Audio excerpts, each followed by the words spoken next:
Kita lanjutkan kajian kita Tadabbur Ramadan di dalam program Tafsir Ulul Albab. Di mana episode yang lalu kita sudah mulai masuk kepada juz yang pertama, surat yang pertama, yaitu surat Al-Fatihah, yang bermakna sebagai surat pembuka, atau disebut juga sebagai Ummul Kitab, induknya Alkitab, abstrak dari isi Al-Quran, atau ringkasan dari isi Al-Quran. Di bagian yang pertama kita sudah membahas ayat 1 sampai dengan ayat 5, bahwa di awal juz pertama, pembukanya ternyata adalah pelajaran ketauhidan yang sangat mendalam. Hari ini kita lanjutkan dengan ayat yang ke-6 dan ayat yang ke-7 yang menjelaskan secara lebih operasional konsep ketauhidan itu, yaitu bahwa manusia ini sesungguhnya membutuhkan hidayah atau petunjuk Tuhan.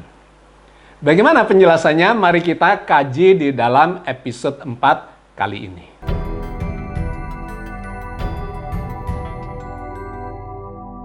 Assalamualaikum warahmatullahi wabarakatuh. Alhamdulillahirrabbilalamin. Wassalatu wassalamu ala nabiyina Muhammadin wa ala alihi wa ashabihi wa ummatihi ajmain.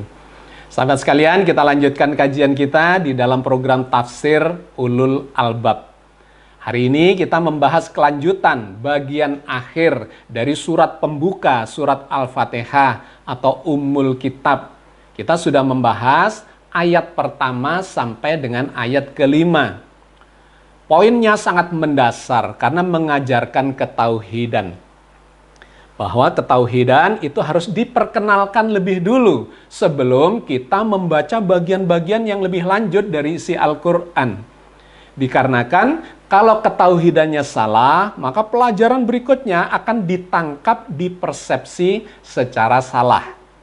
Oke, itu adalah poin yang pertama. Begitu membaca Al-Quran, membuka juz pertama, surat pertama, langsung diberi konsep ketauhidan. Poin pentingnya adalah bahwa Allah sebagai Tuhannya umat Islam itu adalah Maha Pemurah dan Maha Penyayang, di mana kita diperintahkan berkomitmen untuk mengucapkan itu, nama Allah yang pemurah dan penyayang di dalam setiap aktivitas kita. Yang kedua, kita diajari untuk senantiasa bersyukur kepada Allah, dialah Tuhan semesta alam. Ditegaskan lagi, dia sangat pemurah, dia sangat penyayang.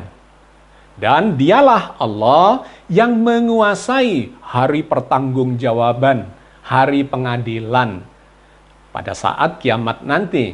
Dan ujung dari pelajaran pertama tentang ketauhidan itu adalah berkomitmen untuk hanya menyembah kepada Allah semata dan memohon pertolongannya pun hanya kepada Allah semata.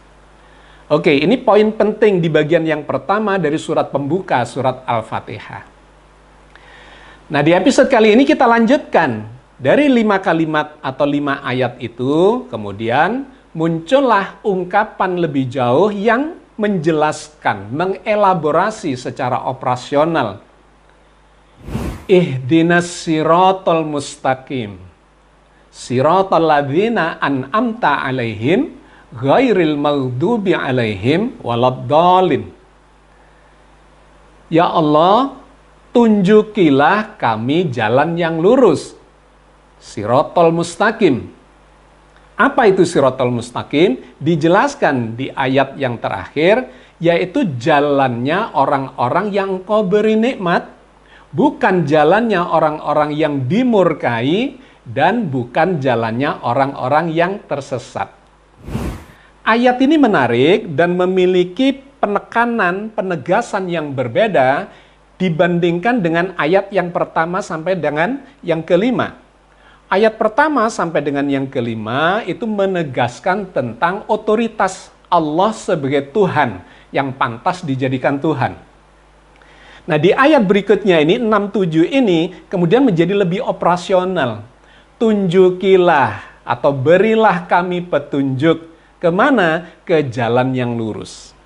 Nah, di sini poin pentingnya ada dua frase yang menarik. Ihdina, mohon petunjuk. Yang kedua adalah sirotol mustaqim.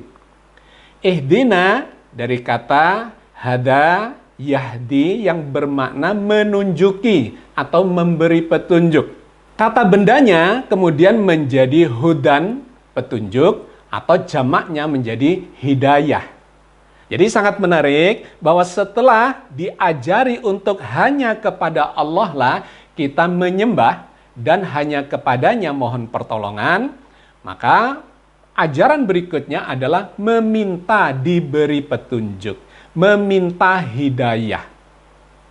Nah, kata hidayah ini banyak diajarkan atau disampaikan di ayat-ayat yang berbeda.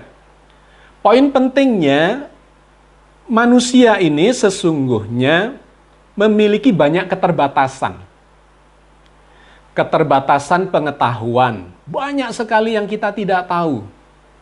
Terkait dengan ruang misalnya, atau jarak. Pada jarak dekat kita tahu, tetapi jarak yang jauh nggak tahu. Di hadapan kita tahu, di belakang kita nggak tahu. Di ruangan ini kita tahu, di balik dinding kita nggak tahu, dan seterusnya berkait dengan jarak atau ruang. Atau terkait dengan waktu. Saat ini kita tahu, nanti 1 menit lagi kita nggak tahu. Apalagi seminggu lagi, setahun lagi, bertahun-tahun kemudian. Apalagi di masa lalu dan di masa depan, dan seterusnya. Poin pentingnya di sini kita diajari untuk menyadari bahwa sebagai manusia kita memiliki sangat banyak keterbatasan. Karena itu, seseorang yang berkomitmen memeluk agama Islam, dia harus menempatkan dirinya seperti itu. Bukan untuk rendah diri, tetapi rendah hati. Orang yang rendah hati akan bisa mendapatkan pelajaran banyak sekali dari sekitarnya, apalagi kalau dia memohon kepada Allah yang maha berilmu, maha bijaksana, maha pemurah, maha berkehendak, dan maha berkuasa atas segalanya. Ya, jadi poin penting dari ayat ke-6 adalah menempatkan diri, merendahkan hati kita, bahkan kalau kepada Allah merendahkan diri, memang karena diri kita jauh lebih rendah, jaraknya, derajatnya tidak berhingga terhadap Allah yang maha tinggi, maha besar, maha segala-galanya. Tapi poin pentingnya adalah orang yang ingin mendapat hidayah, mendapat petunjuk, harus meletakkan posisi dirinya rendah, terbuka terhadap Allah yang maha segala-galanya. Jadi poin yang pertama, kita senantiasa butuh bimbingan. Butuh hidayah yang berkelanjutan, bukan hanya saat ini, tetapi terus berkelanjutan. Itu yang menyebabkan akan terjaganya interaksi kita dengan Allah sebagai Tuhan kita. Yang kedua adalah sirotol mustaqim, jalan yang lurus. Di dalam Al-Quran ada beberapa istilah jalan. Ayat ini menggunakan kata sirot. Sirot itu menunjuk kepada jalan yang lurus, yang tegas, yang jelas, yang final, yang tidak ambigu. Apalagi ditambahi mustaqim, ya, istiqomah, jalan yang istiqomah yang menuju kepada titik final yang sangat jelas. Jadi ketika kita minta kepada Allah, bermohon kepada Allah, ya Allah tunjukilah kami jalan yang lurus, maka itu semacam roadmap kehidupan yang arahnya sudah sangat jelas. Tidak berbelok-belok. Ya, jadi istilah sirotol mustaqim itu memberikan penegasan bahwa ini jalan yang besar yang akan membimbing kehidupan kita menuju tujuan yang final yang nantinya akan didefinisikan pada ayat berikutnya. Nah, jadi yang pertama adalah sirot, yang kedua ada istilah sari. Sari itu maknanya juga jalan. Tetapi dalam istilah klasik, sari itu digunakan menggambarkan jalan menuju sumber atau mata air. Tapi dalam peradaban modern, sari itu menuju kepada jalan raya yang berisi rambu-rambu, berisi peraturan untuk menyelamatkan lalu lintasnya, orangnya, peristiwa, dan semua yang terjadi di dalamnya. Nah, ini kemudian digunakan sebagai istilah di dalam agama sebagai syariat, aturan kehidupan. Jadi kalau dibandingkan dengan sirotol mustaqim, sirot itu adalah peta jalan menuju akhir final yang jelas. Tetapi syariat itu menggambarkan jalan raya yang berisi aturan-aturan, segala macam rambu-rambu. Ada lagi istilah torik. Torik juga jalan, tetapi lebih sempit lagi, merupakan metodologi untuk menjalani kehidupan. Oke, yang kita minta kepada Allah adalah sirotol mustaqim. Nanti syariatnya akan ditunjukkan secara operasional, dan toriknya, metodologinya itu akan bisa dipelajari dengan berbagai macam cara pendekatan. Tapi tetap saja tujuan finalnya adalah apa yang ditunjukkan oleh sirotol mustaqim. Itu ayat yang ke-6. Dan yang terakhir, ayat yang ke-7, itu memberikan definisi terhadap sirotol mustaqim itu. Apa itu yang dimaksudkan sirotol mustaqim? Sirotol ladzina an'amta alaihim. Yaitu jalannya orang-orang yang engkau beri nikmat. Jadi final, general, final, jelas, dan sangat positif. Tidak disebutkan nikmatnya berupa apa, pokoknya nikmat. Hidup nikmat di dunia maupun di akhirat. Itu sangat jelas memberikan gambaran arah dari agama Islam ini, bahwa agama Islam ini membawa umatnya kepada kenikmatan dunia dan akhirat.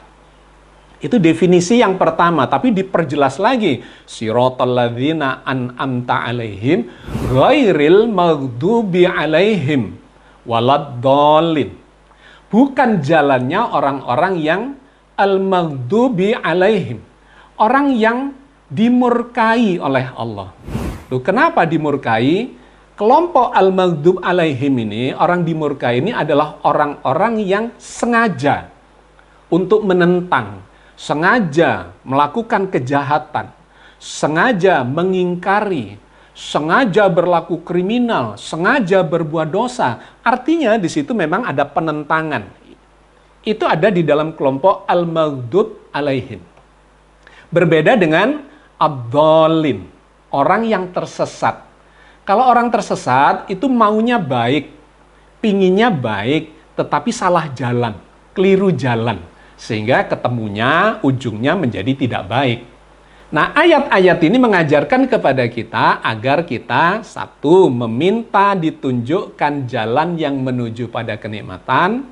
Yang kedua, bukan jalannya orang-orang yang ingkar, yang kemudian dimarahi oleh Allah, dimurkai oleh Allah, atau bahkan menjadi orang yang tersesat, maunya baik, tapi salah jalan. Nah, untuk itu memang kita butuh hidayah, tidak bisa tidak.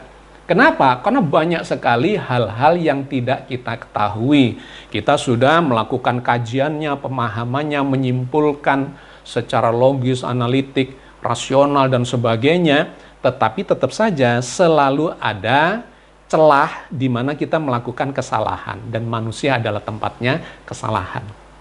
Karena itu pelajaran kedua dari Al-Quran di juz yang pertama ini adalah kita membutuhkan hidayah, karena itu ini harus diulang-ulang setiap hari di dalam sholat agar Allah membimbing kita di dalam hidayahnya di atas sirotol mustaqim, yaitu jalannya orang-orang yang diberi nikmat, bukan jalannya orang-orang yang dimurkai, bukan jalannya orang-orang yang tersesat.